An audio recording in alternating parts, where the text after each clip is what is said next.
ሄሊ በ50 ሀገራት ላይ የሚሰራ ካምፓኒ ነው። ካምፓኒው አንድ አስገራሚ ማሽን በ4000 ይሸጣል።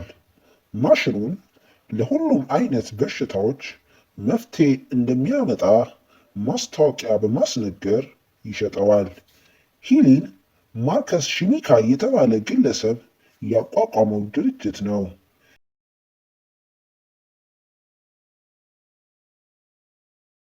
ቴራ የተሰኘ የዩቲዩብ ቻናል ሲሆን ዓለም ላይ የሚገኙ አስገራሚ አስደናቂ ነገሮችን በሚገርም ትንተና አቀርብላችኋለሁና ላይክ፣ ሼር፣ ሰብስክራይብ ማድረግ እንዳይረሳ።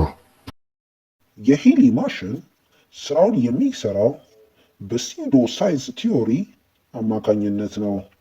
ካምፓኒው ማሽኑ በውስጡ ሴንሰር አለ ብሎ ማስታወቂያ ቢያስነግርም ማሽኑ ሲከፈት ግን በውስጡ ሴንሰር አልተገኘም። ሂሊ ምርቶቹን የሚሸጠው መልቲ ሌቨል ማርኬቲንግ ወይም በምህጻረ ቃል ኤምኤልኤም በሚባለው የሽያጭ መንገድ ነው። አሰራሩ የፒራሚድ ቅርጽ ያለው ሲሆን በፒራሚዱ ጫፍ ላይ ያሉት ሴለሮች ከስራቸው ሌሎች ሴለሮችን ይመለምላሉ። የተመረመሩት ሴለሮች ደግሞ ተጨማሪ ሴለሮችን በመመልመል ሽያጩ ይካሄዳል። ይህ ደግሞ የፒራሚዱ ጫፍ ላይ የሚገኙትን ሴለሮች ከፍተኛ ኮሚሽን የሚያገኙበት የሽያጭ ዘዴ ነው። በሂሊ በሶስት አይነት መንገድ ገንዘብ ሴለሮች የሚያገኙ ሲሆን የመጀመሪያው ከስተመር ሴል ይባላል። ይህ የሽያጭ መንገድ አንድ ሴለር የሂሊን ፕሮዳክት ለተጠቃሚ ሲሸጥ ኮሚሽን ያስገኝለታል።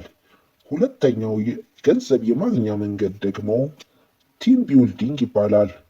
ለሂሊ ካምፓኒ ሽያጭ የሚያከናውን ሴለር ስንመለመልና እርሱም ካምፓኒውን ሲቀላቀል ኮሚሽን እናገኛለን።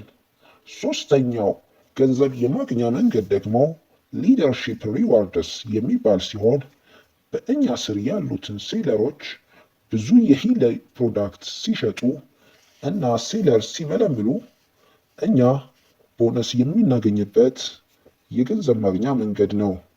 በሂሊ ውስጥ 17 የሽያጭ ደረጃ ወይንም ደግሞ ሴለር ራንክ ያለ ሲሆን የመጨረሻው የሴለር ራንክ ደረጃ ኤክስኪዩቲቭ ፕሬዝዳንት ይባላል።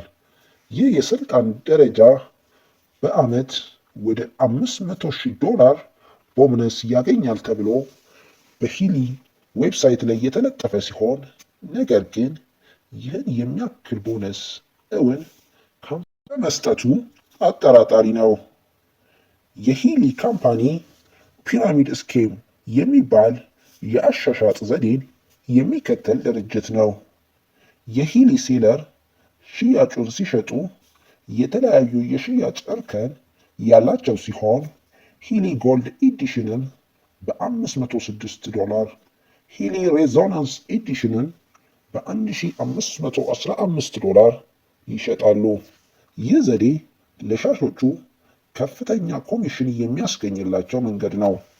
የሂሊ ማሽን በሽታ የመፈወስ አቅሙ የሚመነጨው መሳሪያው የሚሰራው ፍሪኩዌንሲ ቴራፒን በመጠቀም ነው በማለት ኩባንያው ምላሽ ይሰጣል።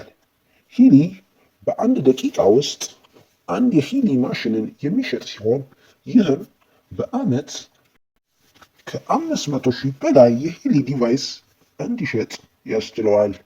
የሂሊ ካምፓኒ አመታዊ የትርፍ መጠን $140 ሚሊዮን አካባቢ የሚጠጋ ሲሆን የሂሊ የተጣራ ትርፍ ግን ወደ $3,800,000 የሚጠጋ ነው።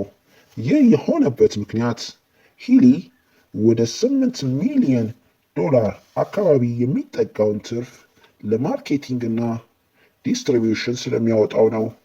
ሂሊ በማርከስ ሽማይክል እና አውስትራሊያዊ ሚሊዮነር ክሪስቶፈር ኖላን አማካኝነት የተመሰረተና ሰዎች ካለባቸው አእምሯዊና አካላዊ የጤና እክል ለመዳን የትኛውንም መንገድ እንደሚጠቀሙ በማወቅ ይህን የታማሚ ሰዎችን የመዳን ተስፋን ያልተገባ ጥቅም ለማግበስበስ የሚጠቀም ዋና መቀመጫውን በጀርመን ያደረገ ድርጅት ነው።